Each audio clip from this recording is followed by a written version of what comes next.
Hey guys, it's been a while since I've done a video. Apologize, it's been a crazy few months up here.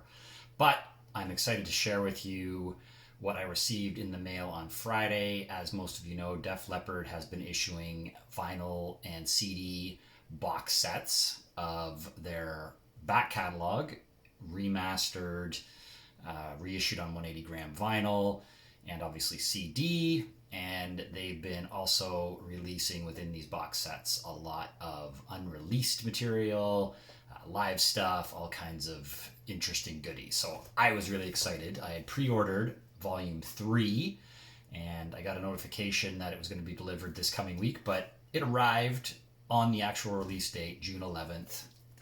There it is. So I was really happy to get this on Friday.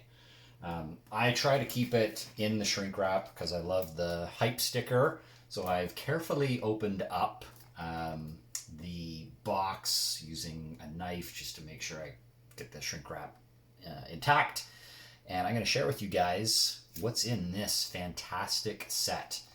So Joe Elliott is the curator for a lot of this stuff. He kind of keeps the Def Leppard archives, and he's responsible for kind of the overall packaging of this.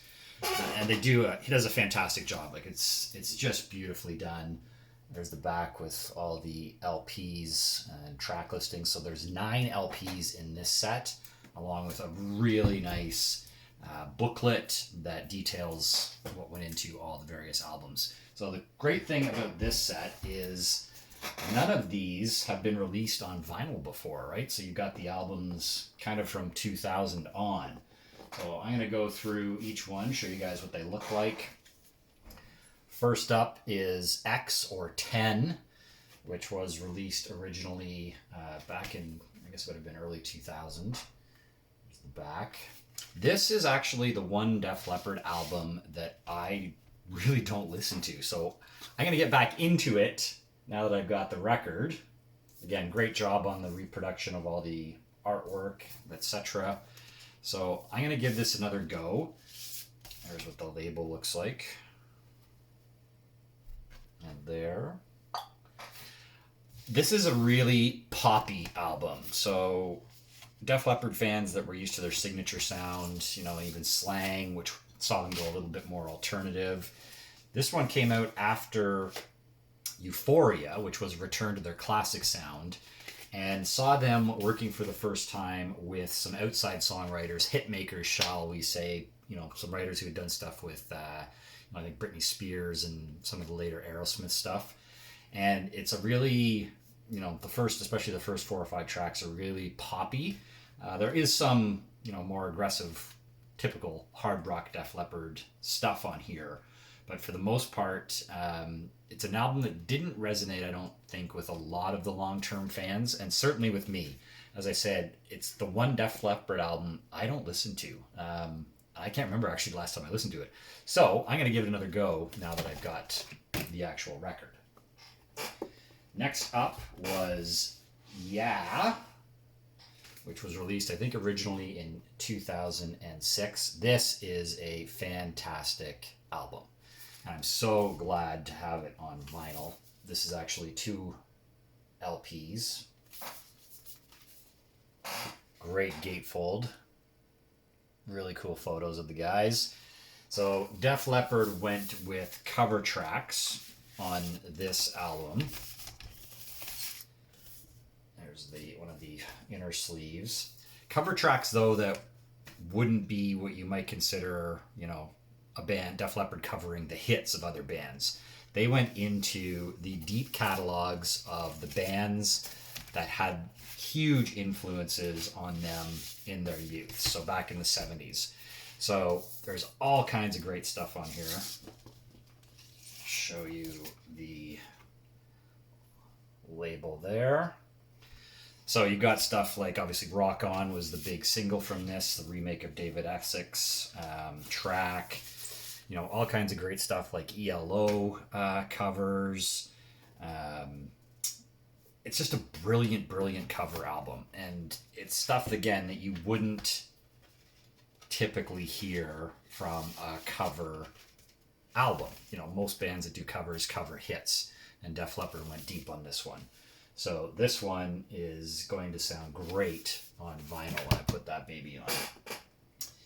Next up, we've got on vinyl again for the first time, songs from the Sparkle Lounge. So I think this one was released originally in 2009. And again, saw Def Leppard do some different stuff that they hadn't done before. There's the sleeve. This was recorded when they were on tour, and it's called the Sparkle Lounge because they had set up actually a little recording studio on the road that they would go into to play around with tracks and write songs, and they called it the Sparkle Lounge. So this one again has some different stuff on it.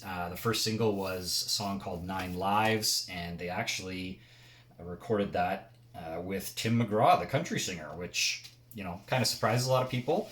It's a great song. I really like it. I don't think some fans took to it very well, but that pairing came about through Rick Allen's brother Robert, who actually I believe was Tim McGraw's tour manager, so he hooked them up. But there's some great stuff on this one. Come On, Come On is a great song.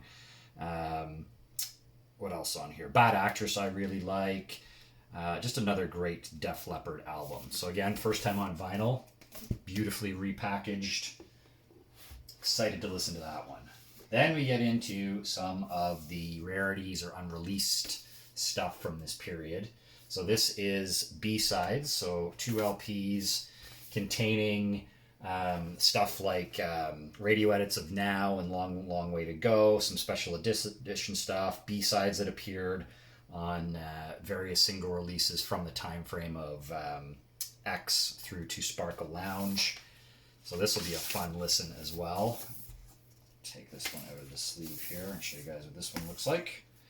So there's the label there. Again, all remastered on 180 gram vinyl. And again, Joe has done a fantastic job packaging these box sets. So impressed. This is the pièce de résistance, if you will, from this box set. So this is Yeah Volume 2. So the band recorded a whole pile of other cover tracks, and these are being released for the first time, and they've packaged this up. Again, really great shots. Gatefold. We'll pull out the record to show you guys what it looks like. It's got the black inner sleeve here. Here's the label. So some of this stuff are songs that they had previously covered that had previously been released, like Only After Dark, and You Can't Always Get You Want, Little Wings, things like that were around the Adrenalize era. But a whole bunch of unreleased new cover songs, including one I listened to on Spotify the other day, Phil Collin doing a demo of The Police's Roxanne. And I didn't realize this, but I guess The Police are like Phil's favorite band. So he does a really great version of Roxanne. There's stuff like Rebel Rebel on here, Who Do You Love? They do a great version of Tom Petty's American Girl, like honoring the original with the Def Leppard take on it, of course, but it sounds so good. Space Oddity, what else? Search and Destroy, Dear Friends, Winter Songs. So this one is what I was really looking forward to most out of this box set, was having this Volume 2 with all these other great covers of songs and bands that Def Leppard grew up listening to and loving. Then we've got another cool piece that I don't think there's been, or maybe there has been some releases of this stuff. This is live. So cover tracks from the period that were recorded live on tour that they played live. So stuff like Elected, No Matter What, Rock On, of course. They got a live version of Action, which they played on tour back in the 90s. The Queen cover of Now I'm Here. All the Young Dudes, Joe's favorite band, Mott the Hoople, Ian Hunter. So this is going to be a lot of fun listening to the live record.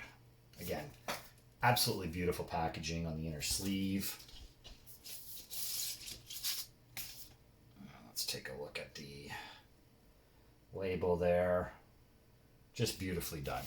Really impressed with these. I mean, these are not cheap, these box sets, but when you think about it, 9 LPs plus the booklet, For Canadian, about $230.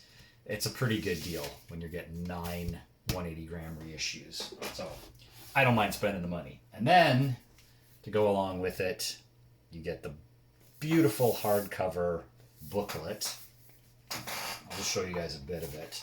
You know, full color pages. Paul Elliott wrote a lot of the write-ups in here, all Ross Halfin photos, and you've got, you know, stuff from the X era, details about the album. Yeah, again, talking about how the songs came about to be selected, etc. So you got like I don't know, it's like 30 or 40 pages of the history behind these great Def Leppard albums, and tons of great Ross Halfin photos. So, in my opinion, if you're a Def Leppard fan, you've got to pick up these box sets, be it on CD or vinyl. I haven't bought any of the CD box sets myself, but I'm thinking I'm going to go back and do that just so I have them to add to the collection. But I'm anxiously awaiting Volume 4, which will be the final volume. Hopefully it comes out in 2022. This box set was actually supposed to be out last year, but due to COVID, it was, of course, delayed. So finally happy to have this in my hands, and I'm going to be playing this all weekend long. Hope you like the video, guys. There'll be more to come. Take care, be well, stay safe.